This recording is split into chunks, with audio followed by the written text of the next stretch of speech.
Palavra da Verdade, com Hernandes Dias Lopes.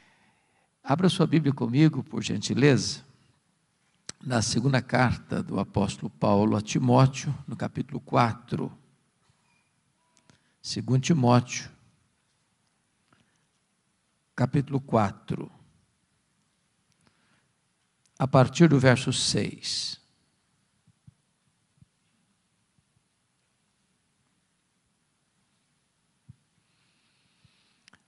Todos vocês sabem que das 13 cartas que Paulo escreveu, esta é a última carta. E Paulo escreve esta carta da sua segunda prisão em Roma. Ele escreve essa carta na masmorra mamertina, uma prisão insalubre, escura, fétida, de onde as pessoas saíam leprosas ou para o martírio. Paulo escreve essa carta não como um apóstolo, um pregador, mas ele escreve essa carta debaixo de uma pesada acusação de ser um malfeitor, um bandido, um criminoso. Acusado de ser o líder dos incendiários de Roma. Paulo escreve essa carta depois de ter todos os irmãos da Ásia o abandonado e até Timóteo, seu filho, estar com vergonha dele. Paulo escreve essa carta depois de ser condenado à pena de morte, no corredor da morte, aguardando o dia da sua execução. É com esse sentimento que ele vai relatar para nós suas últimas palavras registradas na Bíblia antes de morrer. Portanto, o texto que vamos ler tem um peso enorme, uma carga emocional profunda.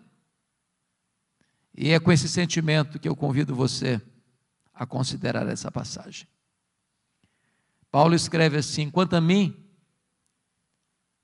eu já estou sendo oferecido por libação, e o tempo da minha partida é chegado. Combati o bom combate, completei a carreira, guardei a fé. Já agora a coroa da justiça me está guardada, a qual o Senhor reto juiz me dará naquele dia. E não apenas a mim, mas a todos quantos amam a sua vinda. Procura vir ter comigo depressa, porque Demas, tendo amado o presente século, me abandonou e se foi para Tessalônica. Crescente foi para a Galácia, Tito para a Dalmácia. Somente Lucas está comigo. Toma contigo Marcos e traze-o, pois me é útil para o ministério. Quanto a Tíquico, mandei-o até Éfeso. Quando vieres, traz a capa que deixou em Trode, na casa de Carpo, bem como os livros, especialmente os pergaminhos. Alexandre, o latoeiro, causou-me muitos males. O Senhor lhe dará paga, segundo as suas obras. Tu guarda-te também dele, porque resistiu fortemente às nossas palavras. Na minha primeira defesa, ninguém foi a meu favor, antes todos me abandonaram. Que isso não lhe seja posto em conta. Mas o Senhor me assistiu e me revestiu de forças, para que por meu intermédio a pregação fosse plenamente cumprida, e todos os gentios ouvissem, e fui libertado da boca do leão.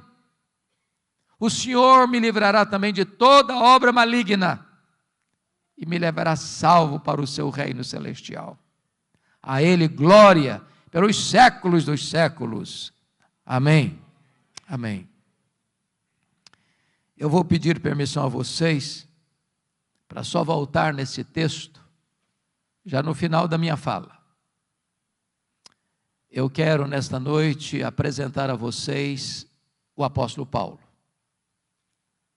Este que foi certamente o maior evangelista, o maior missionário, o maior teólogo, o maior plantador de igrejas da história do cristianismo.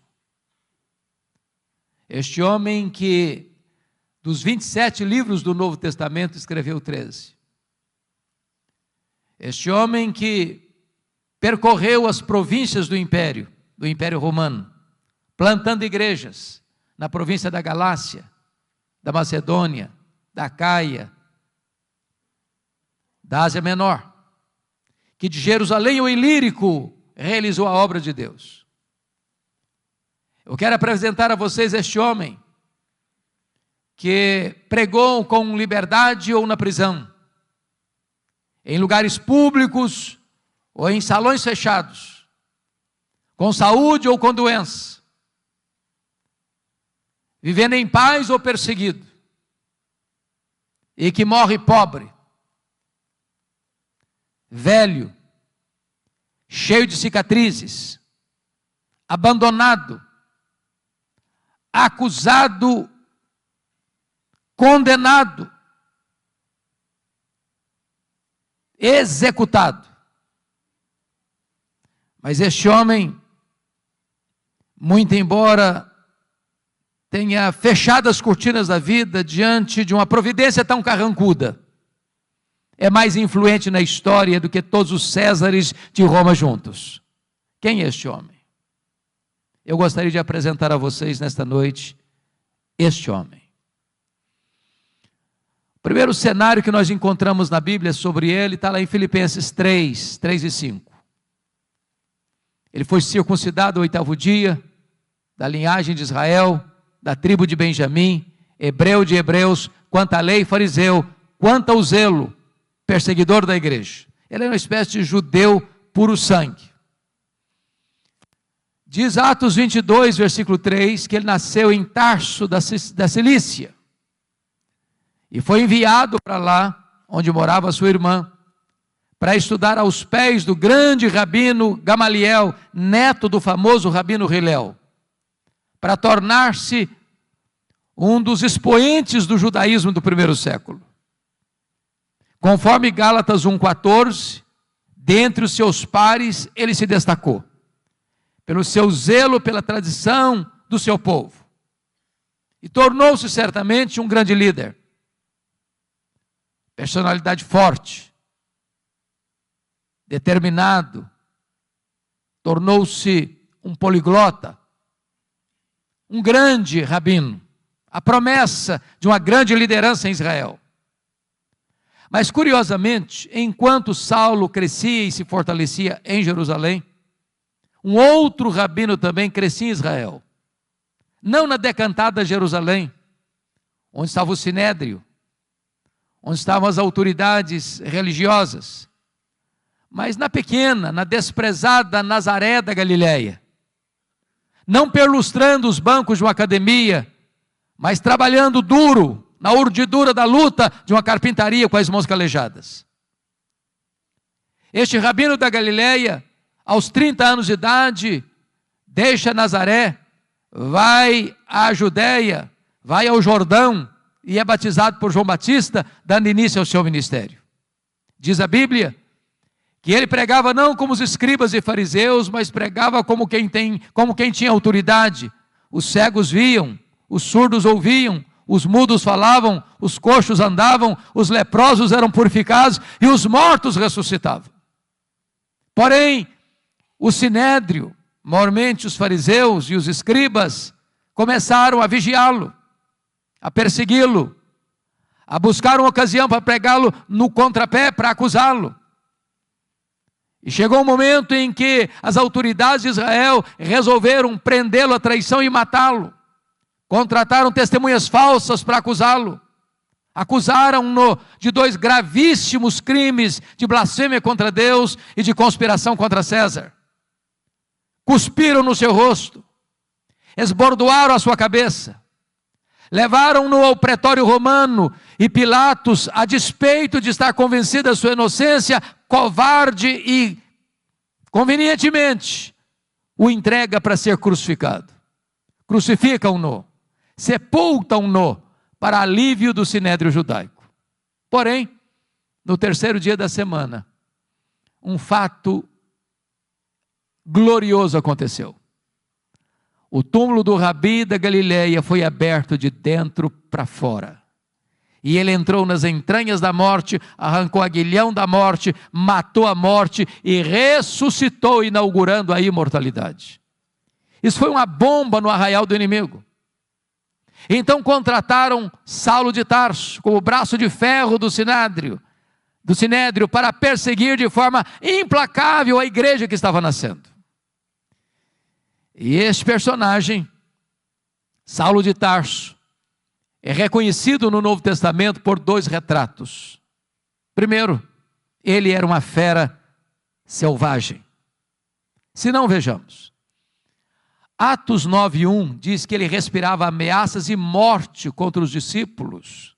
E esta palavra é a mesma na língua grega para uma fera selvagem que salta sobre a sua presa para destruí-la. Ele era uma fera selvagem. Aliás, diz o texto lá em 1 Timóteo 1,13 que ele era um perseguidor, blasfemo e insolente. 1 Coríntios 15:9 diz que ele se sentiu o menor dos apóstolos porque ele perseguiu a igreja de Deus. Atos 8:3 diz que ele não respeitava domicílio doméstico, ele entrava nas casas e arrastava homens e mulheres para encerrá-los em prisões, e assim ele assolava a igreja de Deus. Gálatas 1,13 diz que ele devastava a igreja de Deus. Mas Atos 9, versículo 21, diz que ele não apenas assolava a igreja de Deus, não só ele devastava a igreja de Deus, mas está escrito lá em Atos 9, 21, que ele exterminava aqueles que professavam o nome de Jesus.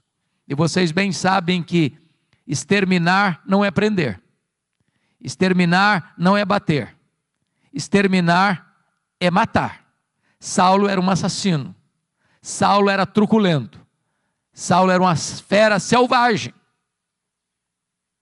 Mas isso fica ainda mais claro quando você olha Atos 22:4, que diz que ele perseguiu o caminho até a morte.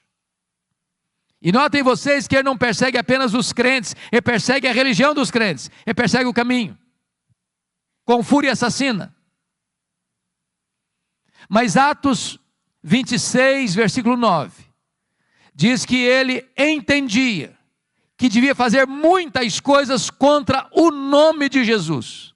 Em outras palavras, ele não perseguia apenas os crentes, ele não perseguia apenas a religião dos crentes, ele perseguia o Deus dos crentes, ele perseguia Jesus. Mas Atos 26:10 diz que ele encerrou muitos, não poucos, não alguns, mas muitos dos santos em prisões, e contra esses muitos ele dava o seu voto quando os matavam. Ele não mandou matar pouca gente não, muita gente, muitos discípulos. Ele era um serial killer, ele era um assassino em série, ele era um homem bárbaro, ele era um sanguinário, ele era uma fera selvagem. Mas Atos 26:11 disse que por todas as sinagogas ele perseguia os cristãos, forçando-os a blasfemar. E até por cidades estranhas ele os perseguia. Agora notem vocês que Saulo não perseguia os crentes apenas fisicamente, perseguia-os também psicologicamente. Ele entrava numa sinagoga e dizia para os crentes assim: ou você nega Jesus ou eu te prendo, ou você nega Jesus ou eu te bato, ou você nega Jesus ou eu te mato. Ele era uma fera selvagem. Mas o Novo Testamento nos apresenta um segundo quadro desse homem. Ele não era apenas uma fera selvagem, ele era um touro indomável. Esta figura está lá em Atos 26:14.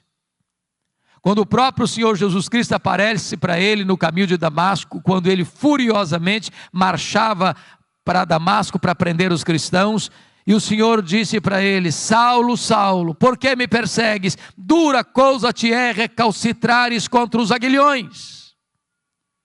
Eu fui criado na região rural, e eu vi, pastor Lutero, muitas vezes alguém amansando um boi para o trabalho doméstico. E o principal instrumento para se amansar um boi bravo e torná-lo dócil e útil é o aguilhão. É o aguilhão. Às vezes, meus irmãos, nós temos a ideia de que o Espírito Santo só começou a trabalhar na vida de Saulo ali no caminho de Damasco. Isso não é um fato.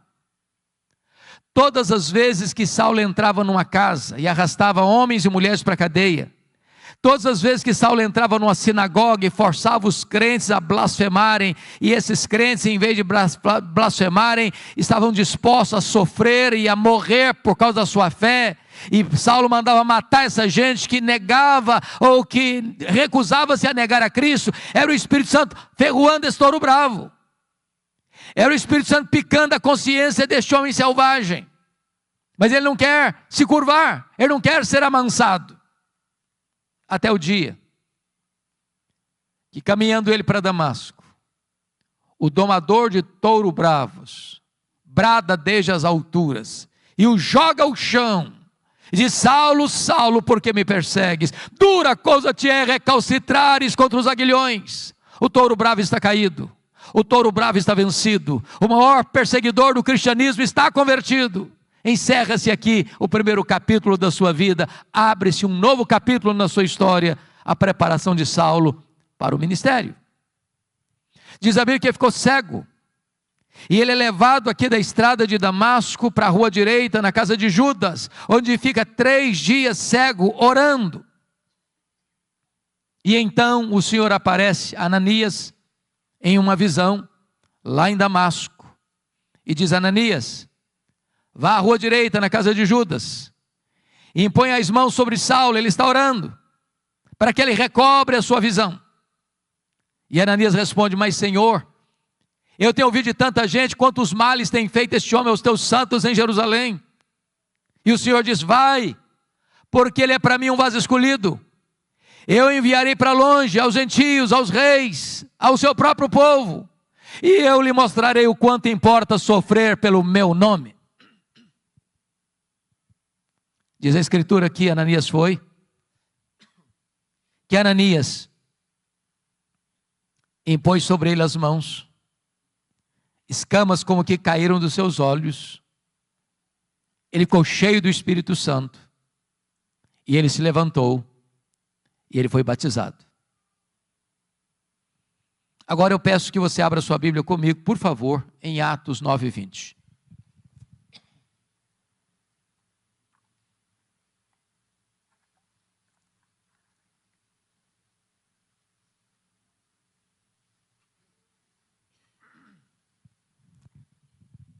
Veja você que logo que ele foi curado, logo que ele foi revestido com o Espírito Santo, logo que ele foi batizado, está escrito que então ele começa a pregar em todas as sinagogas de Damasco, afirmando que Jesus é o Filho de Deus. Agora olhe comigo Atos 9:22, por favor. Saulo mais e mais se fortalecia, confundindo os judeus, demonstrando que Jesus é o Cristo, é o Messias. Agora eu pergunto a você, há alguma diferença entre o que ele fez no verso 20 para o que ele fez no verso 22?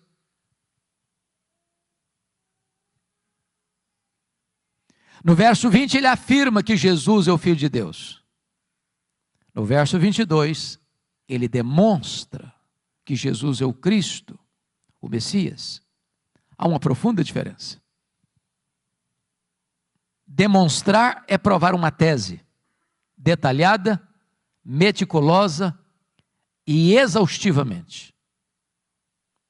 A pergunta é: quanto tempo durou entre o que ele fez no verso 20 para o que ele fez no verso 22?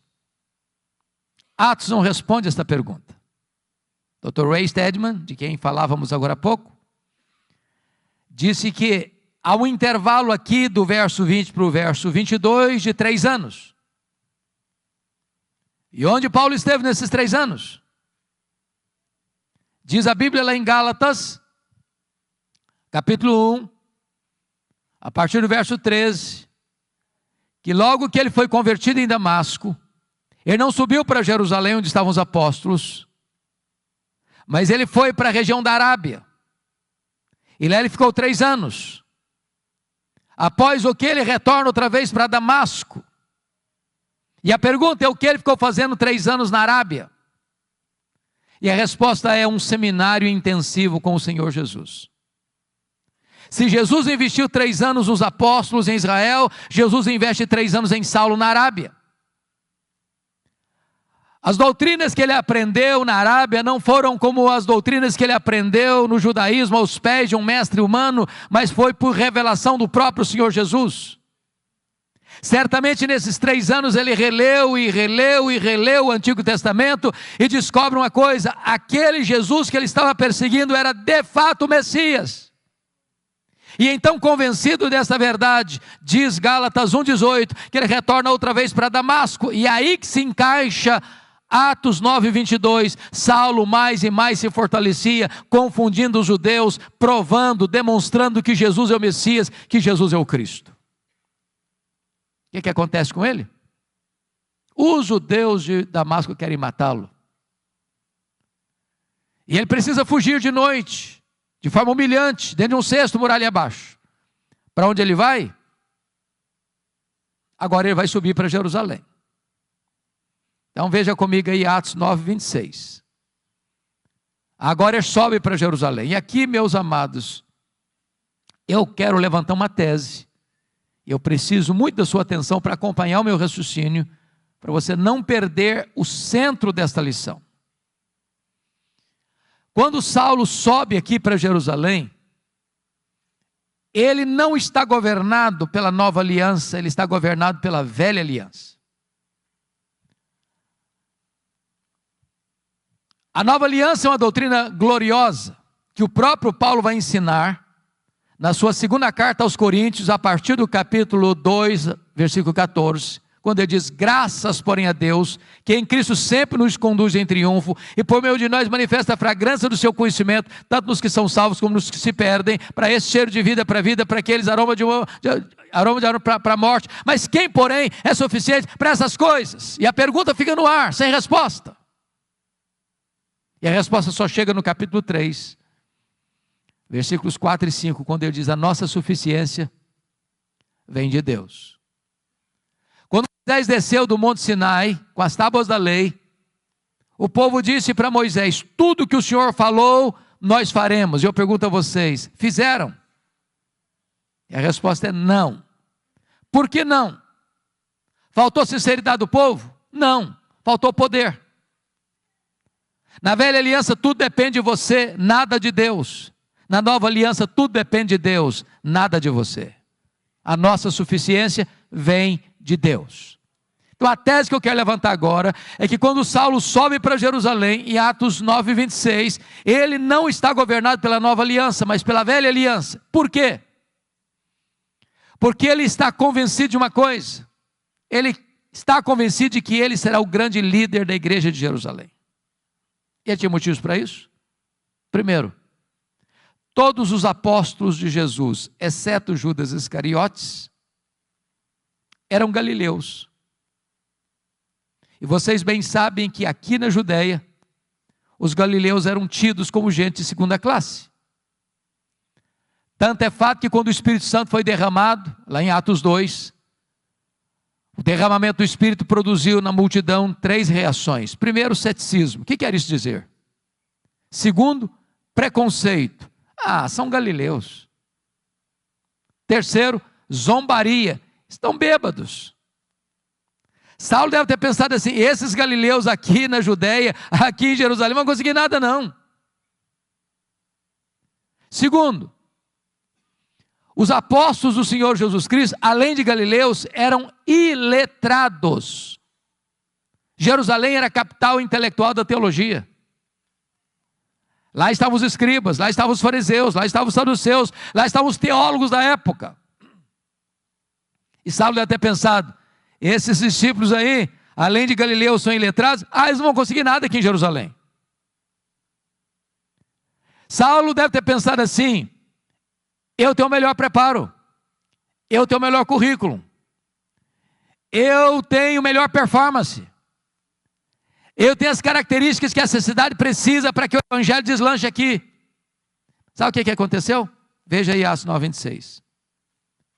Quando ele chega em Jerusalém, os discípulos todos não acreditaram na conversão dele. Pensaram que ele estava sabotando a fé para perseguir os cristãos e bater a porta da igreja na cara dele. Para quem queria ser líder, nem recebido foi. Aí Atos 9:27 diz que Barnabé o acolhe, que Barnabé o apresenta aos apóstolos, e que agora ele é acolhido na igreja, e agora ele tem desenvoltura na igreja, agora ele discute com os helenistas, os judeus nascidos fora de Israel, e de repente os helenistas tomam uma decisão: nós vamos matar Paulo. E aí Atos 9:29 diz que os discípulos se reuniram e falaram assim para Paulo: olha, você tem que ir embora da nossa igreja, dá para você ser nosso pastor não. Agora preste atenção no que eu vou lhes dizer. Não é fácil para um pastor estar convencido que deve ficar na igreja, quando os membros da igreja estão convencidos que deve ir embora da igreja. Não é fácil não. Mas sabe o que aconteceu com ele? Ele não foi embora. Mas não era só os crentes que queriam que ele fosse embora não. Atos 22, versículo 17, diz que ele estava no templo orando, quando o Senhor aparece para ele numa visão e diz: vai embora de Jerusalém, porque eles não vão te ouvir. Hoje, gente, ser mandado embora de uma igreja, pelo conselho da igreja, pelos membros da igreja, é uma coisa. Mas ser mandado embora da igreja pelo próprio Deus, parece que não sobra mais opção. Sabe o que aconteceu com ele? Ele não foi embora. Ele começa a discutir com Deus.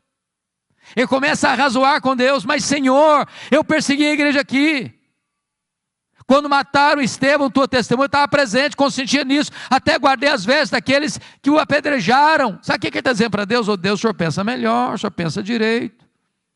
O Senhor não pode cometer esse erro estratégico. Se eu sair daqui, essa igreja não vai para frente. Eu não posso sair daqui. Sabe o que aconteceu? Deus não mudou. Foi Saulo quem teve que mudar e mudar-se. Deus diz: vai! Sabe o que aconteceu com ele? Ele não foi. Foi não. Volta lá para Atos 9:30. Porque diz o texto que os discípulos se reuniram e o levaram até Cesareia. Preste atenção, ele não foi, ele foi levado. Ele não saiu, saíram com ele. Ele sai de Jerusalém como Ló saiu de Sodoma a reboque. Mas de Cesareia mandaram-no para onde? Para Tarso. E onde era Tarso? A cidade que ele nasceu. Sabe o que Deus está dizendo para esse cara que quer ser líder, que se acha insubstituível? Meu filho, se você pensa que eu preciso de você, você está muito enganado. É você que precisa de mim. Então faz uma coisa, arruma as malas e volta para casa. E sabe quanto tempo ele ficou no molho, no anonimato, longe dos holofotes? Mais de 10 anos. Sabe por quê? Porque eu tinha que aprender primeiro essa grande verdade: tudo depende de Deus, nada depende de mim. Mas o pior não tinha acontecido não. O pior é Atos 9:31. Diz que no dia que Saulo foi embora da igreja de Jerusalém, a igreja passou a ter paz e passou a crescer. Você quer coisa pior para um pastor que é isso? No dia que vai embora da igreja, todos os problemas da igreja se resolvem e a igreja deslancha. Deus primeiro trabalha em nós, para depois Deus trabalhar através de nós. Tudo depende de Deus, nada depende de nós. Mais de 10 anos depois, explode um avivamento em Antioquia da Síria, terceira maior cidade do mundo. E a igreja de Jerusalém manda para lá o seu melhor pastor, Barnabé. Quando Barnabé chega lá e vê a graça de Deus prosperando, ele se alegra demais, lembrou-se de Saulo. E vai atrás de Saulo lá em Tarso. E o apanha e o leva para Antioquia. E durante um ano eles ensinaram uma multidão de discípulos. Quando a igreja estava reunida, orando e jejuando, o Espírito Santo apareceu e disse: separai-me agora a Barnabé e a Saulo para a obra que os tenho chamado. Preste atenção, a quem o Espírito Santo separou? Não foi Saulo e Barnabé, foi Barnabé e Saulo. Você já foi reserva alguma vez? Já ficou na sombra de alguém alguma vez? Saulo não era o líder, ele era o liderado. Deus ainda estava trabalhando nele. Ele tinha que entender com clareza que tudo depende de Deus, nada depende de nós. Diz a Escritura que eles estão indo agora, chegando em Pafos, quando o procônsul Sérgio Paulo se interessa pelo Evangelho, quer ouvir o Evangelho, mas o seu mágico a tiracola Elimas quer impedir o procônsul de se converter, porque se o procônsul se converte, ele perde o emprego de mágico. Era uma questão de interesse. Então diz a Bíblia que Saulo, também chamado Paulo, cheio do Espírito Santo, disse ao mágico: ó servo do diabo, até quando perverterás os retos caminhos de Deus? Pois ficarás cego. E o mágico fica cego, e os olhos do procônsul são abertos, e ele é convertido ao Senhor Jesus. E a partir dali, Saulo deixa de usar o seu nome judaico Saulo, para usar o seu nome romano Paulo, e a partir de então, ele se transforma no maior líder do cristianismo. Sabe por quê? Porque aprendeu que tudo depende de Deus, nada depende de nós. Atos 13:13 diz que ele chega em Perge da Panfilha, e em Perge da Panfilha, o jovem Marcos, ou João Marcos, ou Marcos, que era primo de Barnabé, abandona os dois missionários e volta para a casa da sua mãe em Jerusalém. É muito curioso isso, porque a Bíblia não diz por que o Marcos voltou para a casa da mãe dele. Nós poderíamos cogitar 3 possibilidades. Talvez uma delas seja a verdade dos fatos. Talvez a primeira fosse assim: bom, ele era muito moço, muito jovem, empolgado, pensou que missões fosse turismo.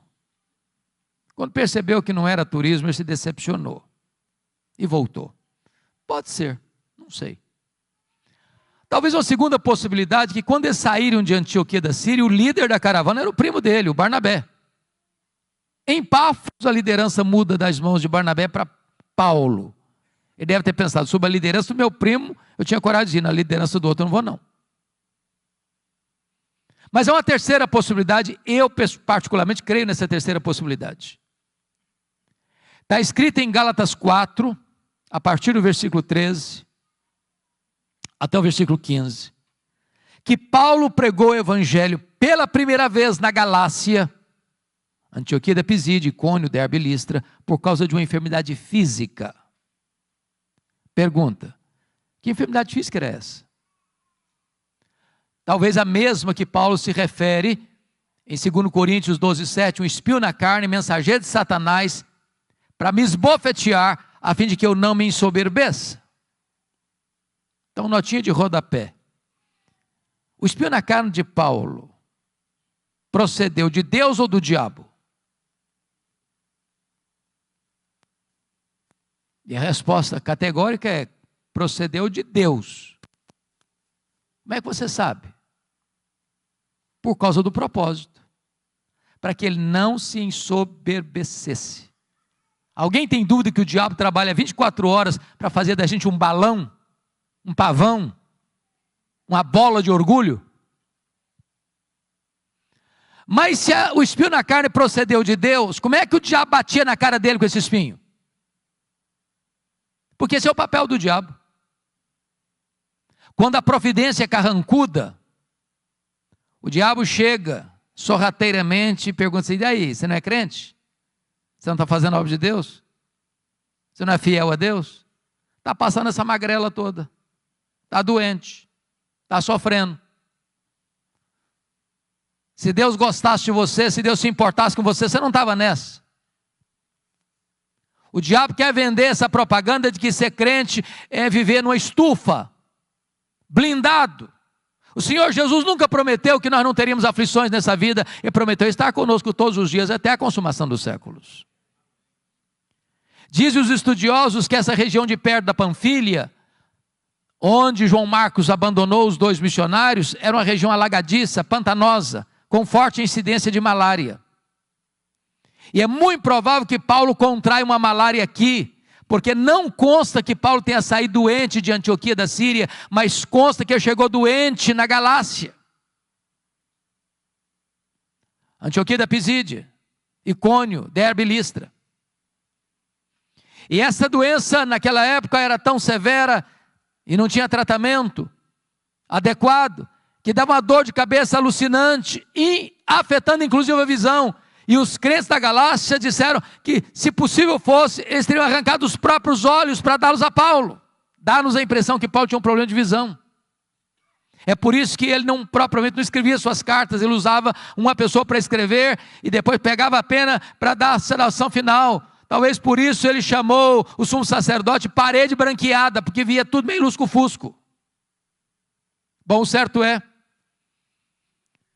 que o João Marcos retorna para a casa da mãe dele, e os dois missionários sobem as montanhas do Cáucaso, e chegam lá em cima, na Galácia do Sul, e pregam com poder, com graça, com dureza, com lágrimas, com sangue, mas deixando para trás igrejas estabelecidas, lideranças eleitas, e a igreja marchando vitoriosamente.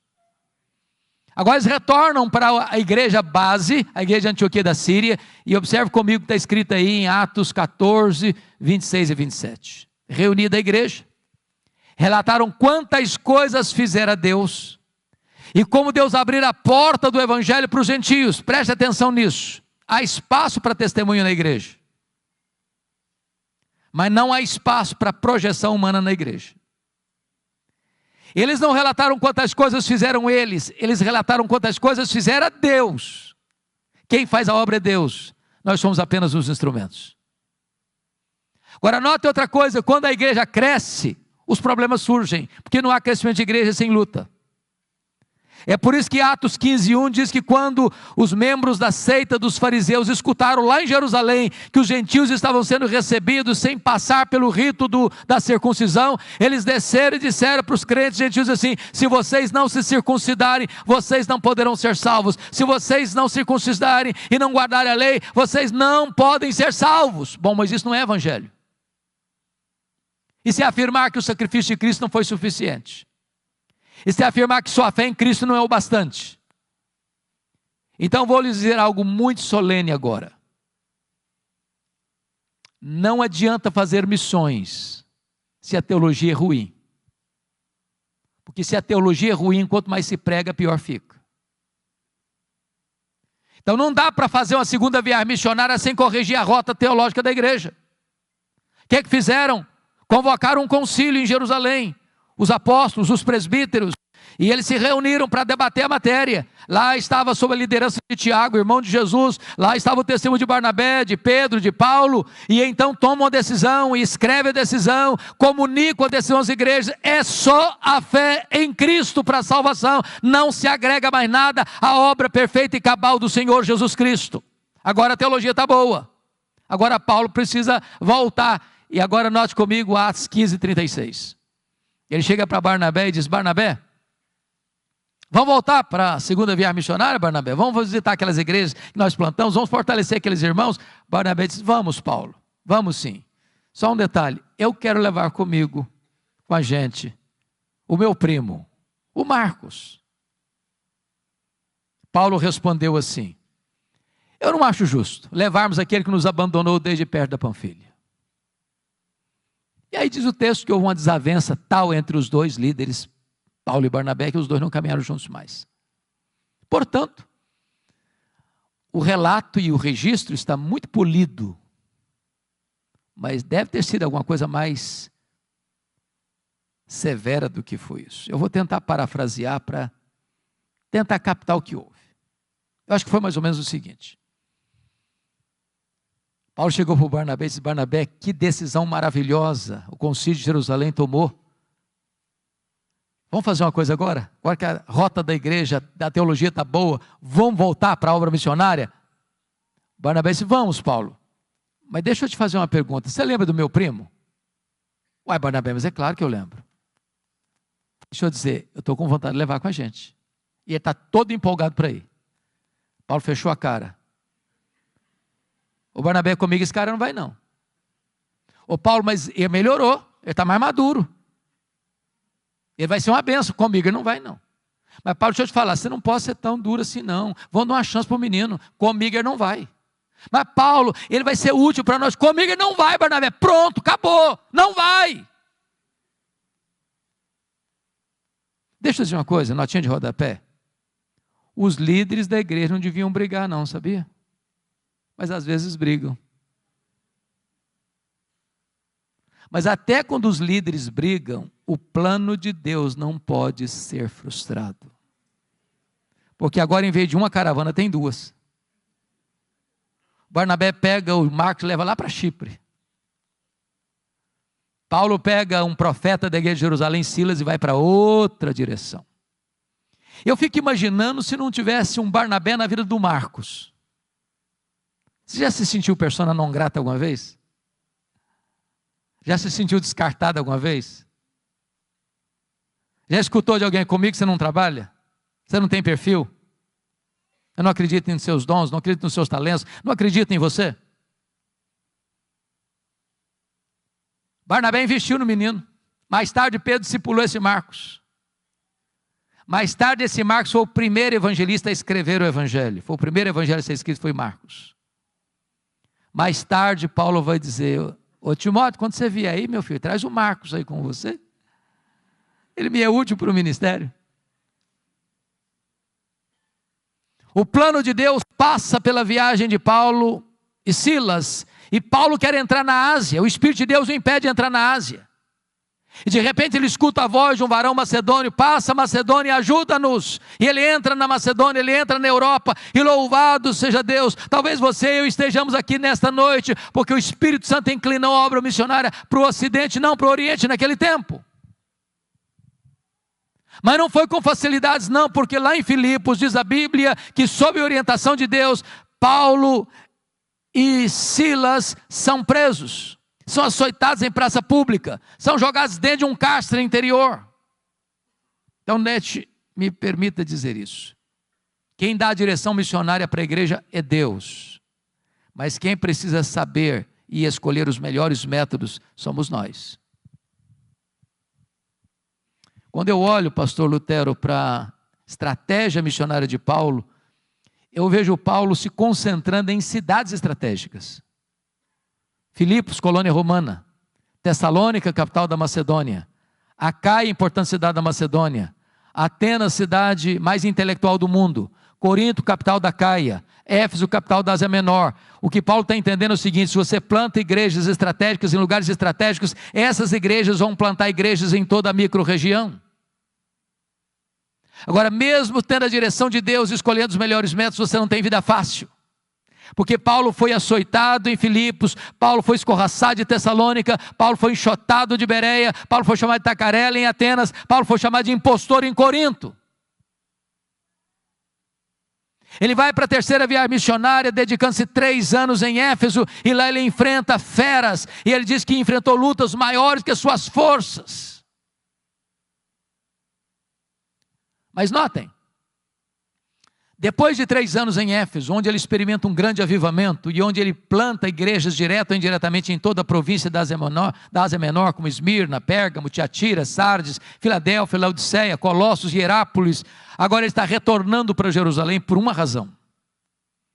Vocês se lembram que havia uma profecia de Ágabo, relatada lá em Atos 11, de que haveria uma fome no mundo, no período do imperador Cláudio, que governou o Império Romano do ano 41 ao ano 54. Esta fome chegou. E Atos 18:2 diz que o imperador Cláudio expulsa os judeus que viviam em Roma. E diz Gálatas 2:10 que Paulo assume um compromisso com os líderes da igreja de Jerusalém, que ele iria para os gentios, mas ele não se esqueceria dos pobres. Em outras palavras, evangelização, obra missionária e socorro aos necessitados não são coisas que estão em conflito, mas caminham juntas. Então você vai notar, 2 Coríntios 8, 9, e também 1 Coríntios capítulo 16, e também Romanos 15, que Paulo está levantando uma coleta, uma oferta especial para os pobres da Judéia, nas igrejas gentílicas das províncias da Galácia, da Macedônia, da Acaia e da Ásia Menor. E ele está levando essas ofertas para Jerusalém. Quando ele chega e desembarca em Cesareia Marítima, Ágabo o prende com um cinto e diz: é isso que eles vão fazer com você lá em Jerusalém. Os discípulos tentam demovê-lo. Ele diz: vocês estão fazendo comigo? Eu estou pronto não só a ser preso em Jerusalém, eu estou pronto a morrer por Jesus em Jerusalém. E ele chega lá, e ele entrega as ofertas, e ele é preso. 40 judeus entram em voto de anátema, dizendo: nós não vamos comer, nós não vamos beber, enquanto nós não matarmos Paulo. A notícia vaza, chega o sobrinho de Paulo, ele vai e comunica a Paulo, que comunica ao comandante, e naquela mesma noite Paulo é trasladado de Jerusalém para Cesareia Marítima, onde ficava todo o aparato militar de Roma, e Paulo fica ali 2 anos sendo acusado pelos judeus, sob a égide dos governadores Félix e Festo. Agora preste atenção nisso. Com a mudança de governo de Félix para Festo, toda transição de governo é época de reivindicações. Então, o Sinédrio jeitosamente disse para o governador Festo: ô governador, esse preso aí está no fórum errado. O fórum dele não é Cesareia, é Jerusalém.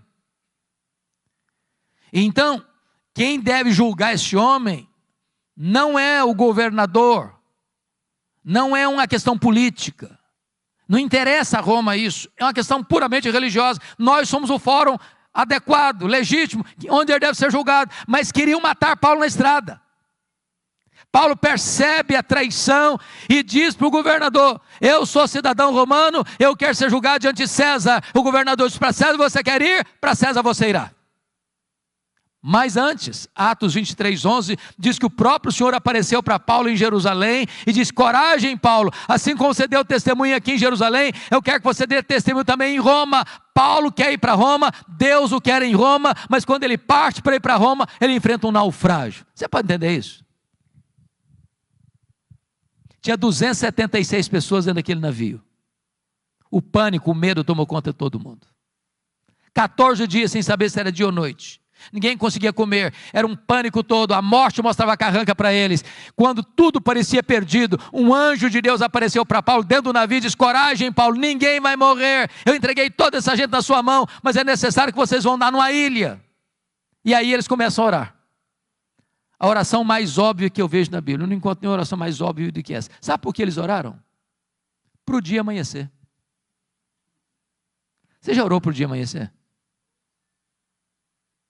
Porque o dia amanhece se você orar. E se você não orar, ele amanhece do mesmo jeito. Mas por que eles oraram para o dia amanhecer?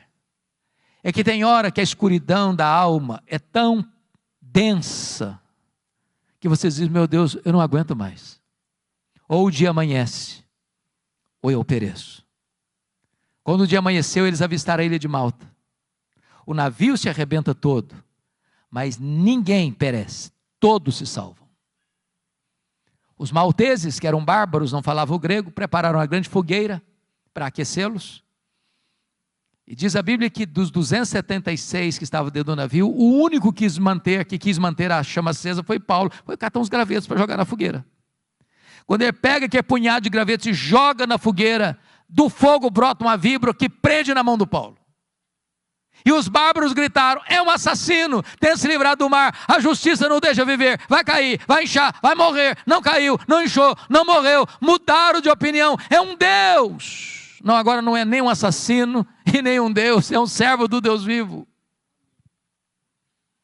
Meus irmãos, aquela cobra tinha 276 outras opções para morder.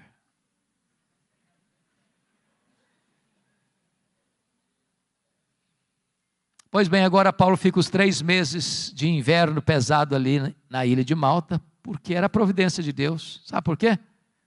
O prefeito da cidade estava doente, Paulo orou por ele, o pai do prefeito estava doente, Paulo orou por ele, foi curado, os demais enfermos vieram, Paulo orou por eles, eles foram curados. Aí você aprende uma coisa: não foi a tempestade que levou Paulo para a ilha de Malta, foi a mão da providência divina. Tem hora que parece que a vida está de ponta cabeça, e Deus está escrevendo o capítulo mais emocionante da sua vida. Paulo chega em Roma não como gostaria de ter chegado.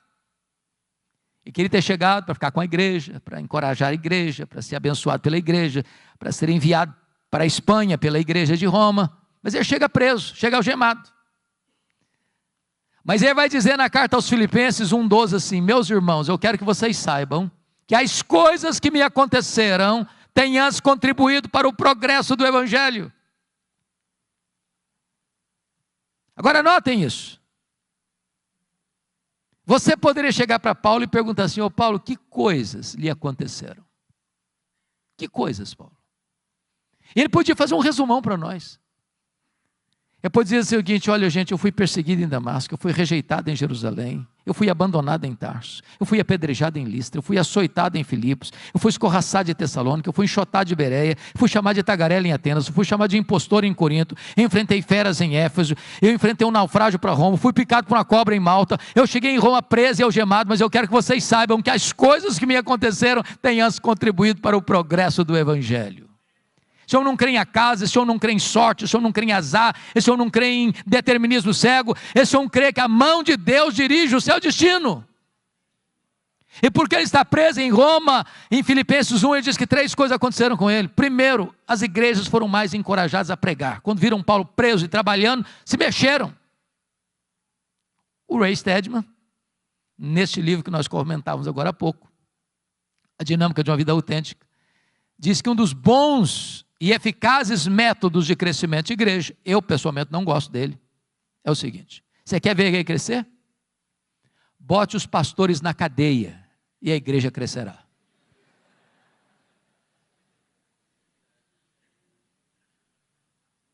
Segundo, porque Paulo estava preso, dizer que toda a guarda pretoriana tomou conhecimento das suas cadeias em Cristo. E a pergunta é: o que era a guarda pretoriana? Era a guarda de elite do imperador. Era os soldados da mais alta patente do império. Eram 16 mil soldados de escol. Paulo, por ser um prisioneiro de César, tinha que ter um soldado algemado com ele, 3 turnos por dia, em rodízio durante 2 anos. E o que Paulo fez? Evangelho neles, evangelho neles, evangelho neles, evangelho neles. O cara não podia nem sair porque estava algemado com ele. Durante 2 anos, deu oportunidade para Paulo evangelizar toda a guarda pretoriana. Eu chamo isso de conspiração divina. Nero não sabia disso, mas Deus o havia constituído em presidente das missões estrangeiras do império, que botou lá dentro do palácio o maior evangelista daquela época, e diante dele seu auditório. Por isso, quando ele termina essa carta aos Filipenses, capítulo 4, verso 22, ele diz: os santos vos saúdam, especialmente os da casa de César. Terceiro, porque Paulo estava preso, ele não podia visitar as igrejas, como era seu costume. O que ele fez? Começou a escrever cartas, as cartas da primeira prisão. Filipenses, Efésios, Filipenses, Colossenses, Filemon. Se Paulo estivesse solto, provavelmente nós não teríamos essas joias na nossa Bíblia. Então entenda uma coisa: quando as coisas parecem estar fora de controle na sua vida, Deus está no controle e está escrevendo o capítulo mais importante da sua vida. Dessa primeira prisão, Paulo orou para sair, pediu oração para sair, e de fato saiu.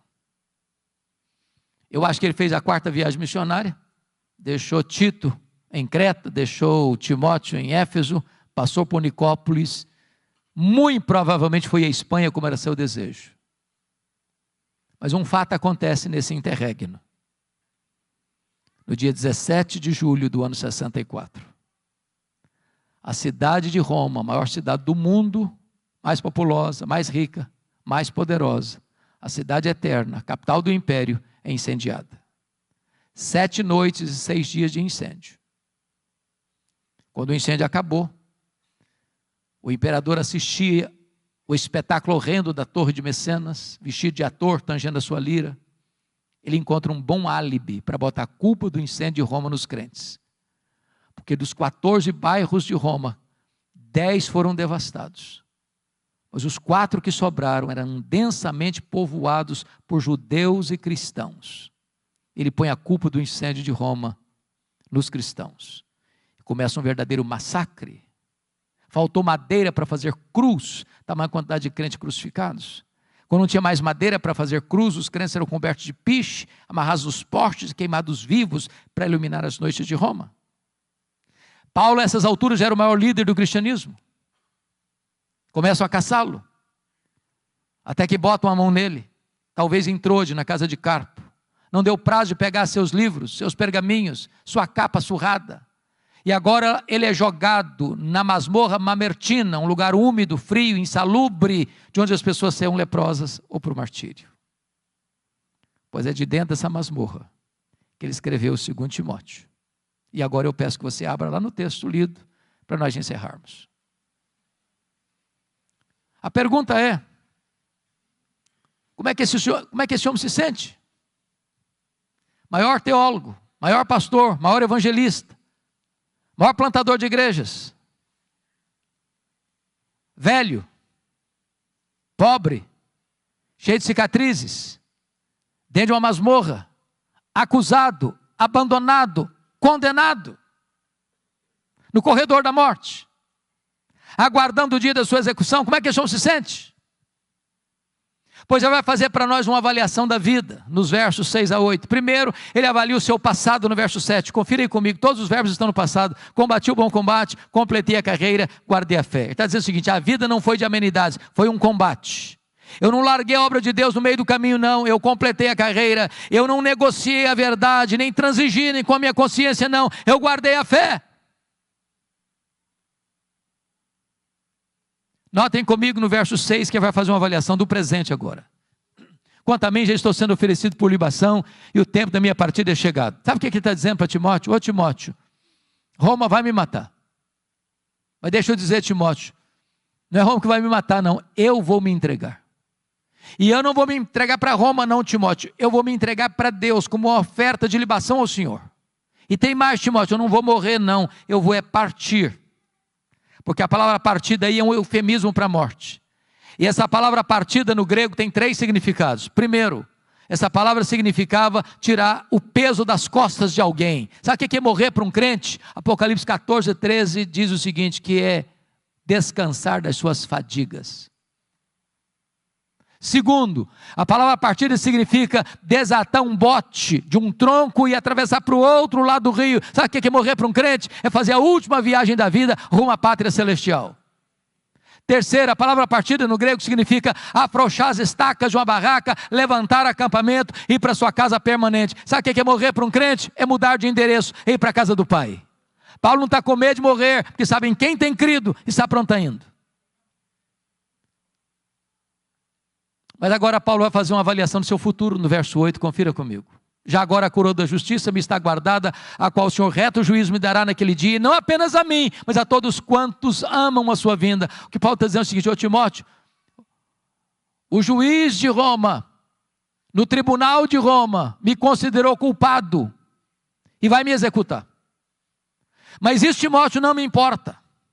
O que me importa de fato é que o reto juiz, diante de quem todos vão ter que comparecer, já me justificou. Eu não tenho mais nenhum crime, nenhum pecado, Timóteo. A minha dívida está paga, eu estou livre, eu estou inculpável diante do tribunal de Deus, porque foi declarado justo por causa da justiça de Cristo imputada a mim. Então, Timóteo, eu não estou indo, Timóteo, para a espada de Roma degolar minha cabeça, eu estou indo, na verdade, é receber a coroa da justiça do reto juiz.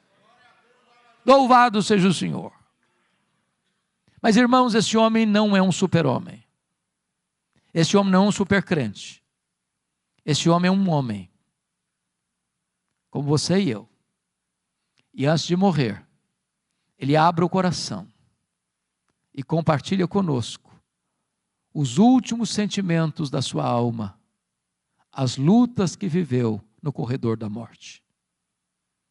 E a primeira coisa que ele vai dizer para nós, está no versículo 9, é lidar com o drama da solidão. Procura vir ter comigo depressa. Versículo 21, venha meu filho antes do inverno. Este homem que investiu a vida em gente, no final da vida, não tem alguém para lhe dar um abraço. Segundo, ele vai compartilhar conosco a dor do abandono no versículo 10. Demas, tendo amado o presente século, me abandonou. Aquele que fez a obra de Deus com tanto zelo, com tanto vigor, que investiu a vida na vida de tanta gente, agora está vivendo o drama de ser abandonado na velhice, na hora que mais precisa de ajuda.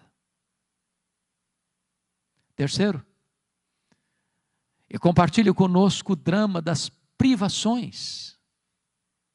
Versículo 13 e 14. E tem privação emocional, precisa de gente. Gente precisa de Deus, mas gente precisa de gente. Privação mental. Está precisando de ler. Traz os meus livros. Traz os pergaminhos, as cópias da Bíblia. Me impressiona, Paulo, porque está morrendo, mas quer ler mais. Tem gente que passa a vida inteira sem ler nada. Mas em terceiro lugar, ele estava enfrentando privações físicas. Você sabe que gente velha sente mais frio do que gente nova. Roma, no inverno, chega a temperaturas abaixo de zero. Lá dentro da masmorra é tão frio, ou mais frio que aqui fora. O homem que foi o maior bandeirante da fé, está fechando as cortinas da vida, não tem uma capa surrada para usar, para aquecer o seu corpo. Isso, meus irmãos, é um alerta para nós, que às vezes tendo casa para morar, tendo cama para dormir, tendo roupa quente para vestir, tendo comida farta sobre a mesa, ainda está murmurando. Paulo, no final da sua vida, talvez lida com o maior de todos os dramas. É o drama da ingratidão. Versículo 16 diz: na minha primeira defesa, ninguém foi a meu favor, mas todos me abandonaram. Mas louvado seja Deus, pelo versículo 17, onde você encontra uma conjunção adversativa, mas o Senhor me assistiu, me revestiu de forças, para que por meu intermédio a pregação fosse plenamente cumprida e todos os gentios ouvissem, e fui libertado da boca do leão. O Senhor me livrará de toda obra maligna, me levará salvo para o seu reino celestial. Louvado seja Deus. Você pode perder o apoio da terra, mas jamais perderá o apoio do céu. Você pode ser abandonado pelos homens, mas jamais será abandonado por Deus. Quis a providência divina, irmãos, que o final da história deste homem não estivesse registrada nas Escrituras. Mas eu vejo esse dia. Eu imagino esse dia. Eu imagino essa cena. De um dia o carcereiro, o carrasco, sem alma, sem piedade, endurecido, recebendo em sua mesa, talvez um pedaço de couro, contendo o nome de um prisioneiro que deveria ser executado naquele dia. E eu imagino esse homem se levantando da sua cadeira, com passadas largas e pesadas, com um molho de chaves numa mão, uma tocha de fogo na outra. E eu vejo esse homem entrando e abrindo aquela pesada porta de ferro. Eu vejo esse homem entrando com aquela tocha de fogo e gritando: prisioneiro Paulo, prisioneiro Paulo, prisioneiro Paulo. E lá no fundo o velho responde: sou eu estou aqui. Ele é acorrentado, ele é retirado da masmorra, é levado para o local da execução. E por ser certamente o prisioneiro mais conhecido e mais famoso de Roma, porque era o grande bandeirante da fé de todo o império, o carrasco lhe pergunte: você quer dizer algumas palavras antes de morrer? Talvez esperando que ele fosse expor a sua mágoa, sua revolta, sua dor, por ter sido acusado, maltratado, abandonado, reduzido à calamidade. Eu imagino Paulo respondendo assim: eu tenho alguma coisa para dizer. E talvez Paulo pudesse recordar do que escreveu para Timóteo. Nesta hora ele levanta os olhos aos céus e diz a ele: ao Senhor Jesus, glória pelos séculos dos séculos. Amém. Botou a cabeça no cepo. A espada de Roma tosou-lhe a cabeça. Cabeça para um lado, corpo para o outro. Tombou na terra como um mártir, mas foi recebido no céu como um príncipe. É este homem que diz hoje para você e para mim: sede meus imitadores, como eu sou de Cristo. Que Deus nos ajude. Amém.